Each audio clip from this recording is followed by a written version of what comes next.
Bonjour mes chers élèves, aujourd'hui on va continuer l'explication du chapitre 6, la tension alternative. À la fin de cette vidéo, vous devez être capable de mesurer la tension d'un générateur AC ou d'un récepteur à l'aide d'un oscilloscope, calculer les différentes caractéristiques de la tension alternative, reconnaître que la relation entre la tension efficace et la tension maximale U maximal égale U efficace sur radical 2 n'est appliqué que dans la tension alternative sinusoïdale. Donc, quelles sont les caractéristiques d'une tension alternative? Allez-y, on va voir dans cette vidéo. Quels sont les différents types de tension? On a la tension alternative et la tension continue. La tension continue est la tension qui reste constante au cours du temps, tandis que la tension alternative est une tension variable qui prend successivement des valeurs positives et négatives. Il existe plusieurs types de tension alternative. On a la tension alternative triangulaire, telle que l'oscillogramme à la forme d'un triangle, alternative quand c'est produit par l'alternateur d'une bicyclette ou bien dynamo, alternative sinusoïdale, l'oscillogramme à la forme d'une onde, et alternative carrée, l'oscillogramme à la forme d'un carré. Quelles sont les caractéristiques d'une tension alternative périodique? Une tension alternative est caractérisée par sa tension, sa période et sa fréquence. On va commencer l'explication par la tension. Comment calculer la tension maximale? Allez-y, on va voir. Regardez cet oscillogramme est sous forme de ligne lumineuse horizontale, donc il représente une tension continue. On va déterminer la tension au niveau de ces 4 points. On a la sensibilité verticale égale à 2 volts par division et le nombre de divisions verticales déplacées par l'oscillogramme à partir de l'axe de temps égale à 2,2 au niveau de ces 4 points. Alors, U égale SV fois Y égale 2 volts par division fois 2,2 division égale à 4,4 volts. Donc, la tension au niveau de ces 4 points égale à 4,4, ce qui vérifie que cette tension reste constante au cours du temps. Maintenant, ce qui concerne la tension alternative, de même, on va déterminer la tension au niveau de plusieurs points. On commence par le point le plus élevé au niveau de la crête. Le nombre de divisions verticales égale à 3 divisions. Alors, en appliquant la formule U égale SV fois Y égale 2 volts par division fois 3 divisions égale à 6 volts. Lorsque le nombre de divisions égale à 2, alors la tension égale à 4 volts. Lorsque Y égale à 1 division, alors U égale à 2 volts. Lorsque Y égale à 0, car le point se trouve sur l'axe de temps ou bien sur l'axe horizontal, alors la tension égale à 0 volts. Lorsque Y égale à moins 1 division, pourquoi on a dit Y égale à moins 1 division? Car ce point-là se trouve dans la partie négative. Donc, lorsque Y égale à moins 2 divisions, alors la tension égale à moins 4 volts.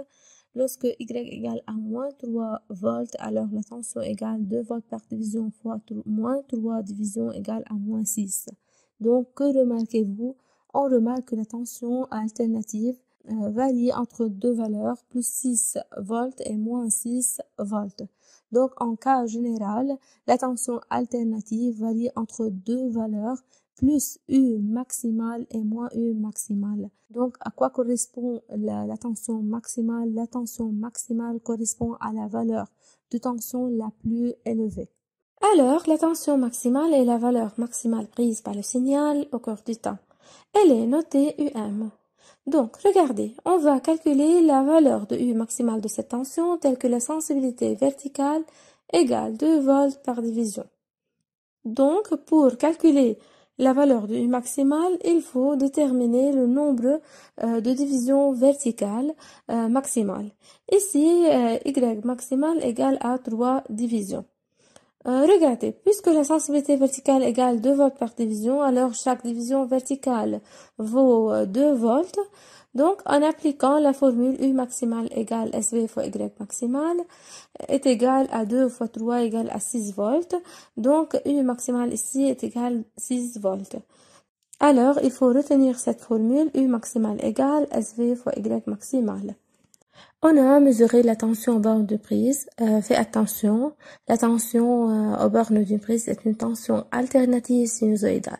La valeur obtenue par le voltmètre est 220 volts, tandis que celle obtenue par l'oscilloscope est 310 volts. Donc, on a deux types de tension, la tension efficace et la tension maximale. La tension efficace est la tension mesurée par le voltmètre, tandis que la tension maximale est mesurée par l'oscilloscope. Maintenant, mes chers élèves, on va expliquer la troisième caractéristique, c'est la période. La période est symbolisée ou bien notée par la lettre T et le temps pris par la tension pour qu'elle retrouve sa valeur initiale, ou bien c'est le temps pris par une oscillation. C'est quoi une oscillation? Une oscillation ou bien un motif élémentaire est matérialisé sur l'écran de l'oscilloscope par la partie rouge. Donc, la partie rouge est formée de deux parties, l'une positive qui se trouve au-dessus de l'axe du temps et l'autre négative qui se trouve au-dessous de l'axe du temps. Tel que le point le plus élevé est appelé la crête et le point le plus bas est appelé le creux. Une oscillation se répète identiquement à elle-même, donc tel qu'il y a une alternance positive et une alternance négative. Maintenant, comment mesurer la période d'une tension alternative sur l'oscilloscope? Puisqu'on mesure la période, alors il faut mesurer l'axe du temps. Fais attention comment. Premièrement, on va compter le nombre de divisions horizontales entre deux points identiques. Cela veut dire entre deux crêtes, ou bien entre deux creux, ou bien entre crête et creux. Mais fais attention. Ici, vous avez un zéro. Ne faites pas l'erreur de dire que comme il y a un zéro ici, la situation n'est pas identique. Pourquoi? Car ce zéro-là n'est pas le même celui-ci. Ce zéro est le zéro montant et ici vous avez un zéro descendant. Donc, il faut mesurer la période entre deux points identiques, comme par exemple ce zéro-là et celui-ci.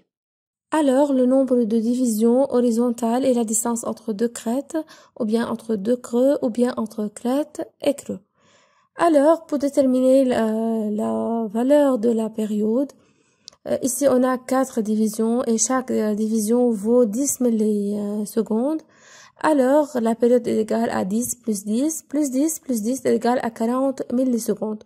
Ou bien, on peut multiplier le nombre de divisions horizontales, x, par la sensibilité horizontale ou bien la vitesse de balayage. Donc, ici, on a x égale à 4 divisions. Et chaque division horizontale représente 10 millisecondes, c'est la sensibilité horizontale ou bien la vitesse de balayage. Alors, le temps pris par une oscillation et la période t égale à 4 fois 10 millisecondes égale à 40 millisecondes. Mais fais attention ici, puisque la période est le temps, alors son unité dans le système international est seconde, alors il faut diviser 40 millisecondes par 1000, alors la période est égale à 0,04 secondes. Alors, il faut retenir cette formule, la période t, son unité est millisecondes, égale à la vitesse de balayage fois le nombre de divisions horizontales x. Maintenant, on va expliquer la dernière caractéristique de la tension alternative. C'est la fréquence. La fréquence est le nombre de périodes ou bien d'oscillations en une seconde. Regardez cet écran et indiquez le nombre d'oscillations en une seconde. Regardez, c'est la première oscillation, c'est la deuxième, c'est la troisième et c'est la quatrième. Donc la fréquence est égale ici à 4. 4 Hz, car l'unité dans le système international de la fréquence est la Hz. Maintenant, indiquez la période d'une oscillation.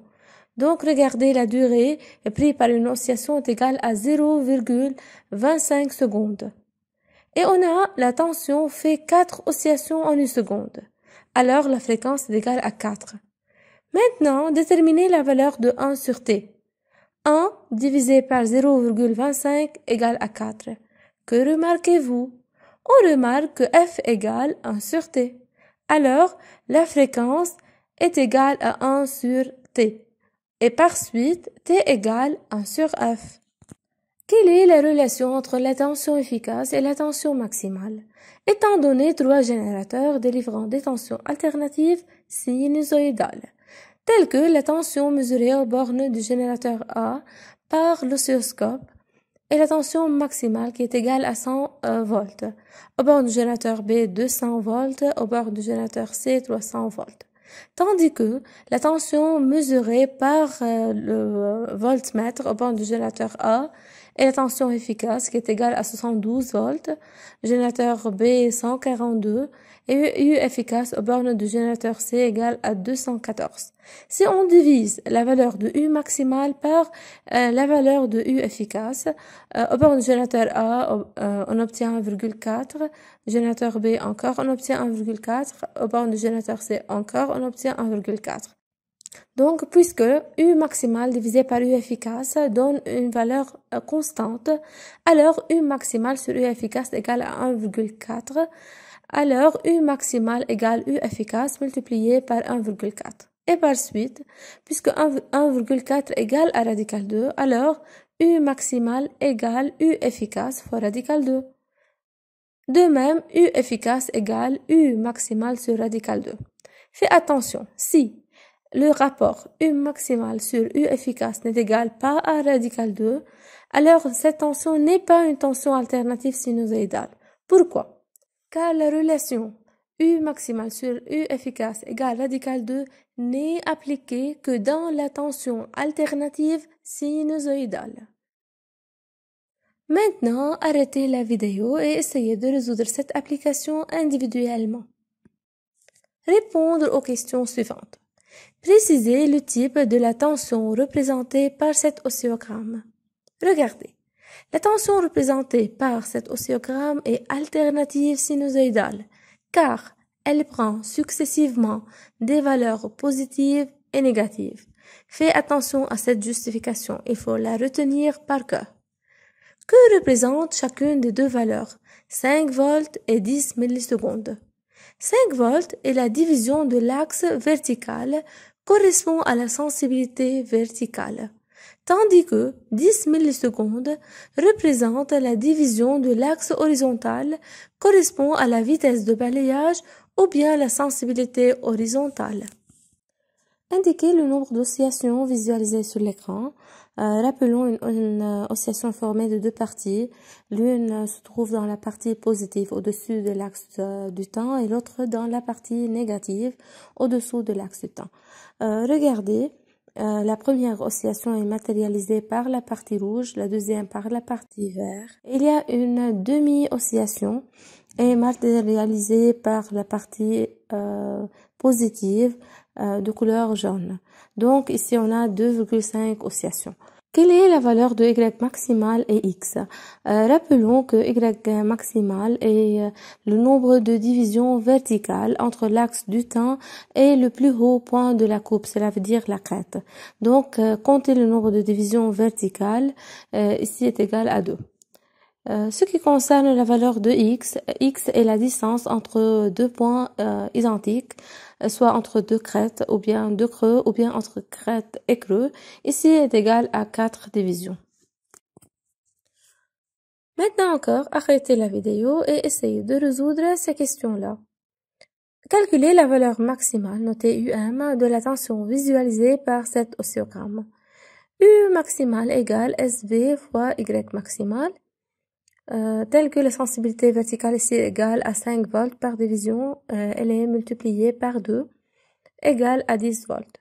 Déduire sa valeur efficace, donc U efficace égale U maximale sur radical 2, puisque cette tension est une tension alternative sinusoïdale, donc U efficace égale 10 sur radical 2 égale à 8,3 volts. Calculer la période de la tension en secondes. La période est notée T égale à VB fois X. Regardez la sensibilité horizontale ou bien la vitesse de balayage ici est égale à 10 millisecondes. Elle est multipliée par 4. C'est le nombre de divisions horizontales ou bien la distance entre crête et crête ou bien entre deux creux ou bien entre crête et creux qui est égale à 40 millisecondes. Il faut convertir cette valeur en secondes. C'est pour cela on va diviser 40 millisecondes par 1000. Déduire la fréquence. F égale 1 sur T égale à 1 sur 0,004 égale à 25 Hz. Il faut retenir cette formule-là. Arrêtez la vidéo et essayez de résoudre l'application 2. Choisir la bonne réponse. Un voltmètre en mode alternative AC mesure la valeur de la tension efficace. Un oscilloscope branché à bord d'un générateur délivrant une tension alternative mesure la tension maximale. Une tension alternative sinusoïdale de valeur efficace 10 volts à une valeur maximale de, en appliquant la formule U maximale égale U efficace fois radical 2, la tension maximale égale à 14,14 volts. Une tension de période 2 millisecondes à une fréquence 2, en appliquant la formule F égale 1 sur T, la fréquence égale 500 Hz.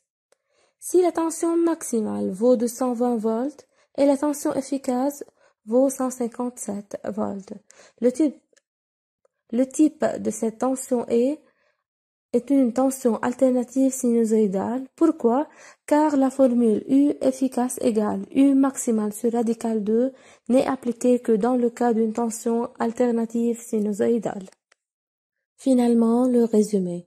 La tension alternative est caractérisée par la tension maximale qui est égale à Z fois Y. Elle est mesurée par l'oscilloscope. Son unité dans le système international est volt.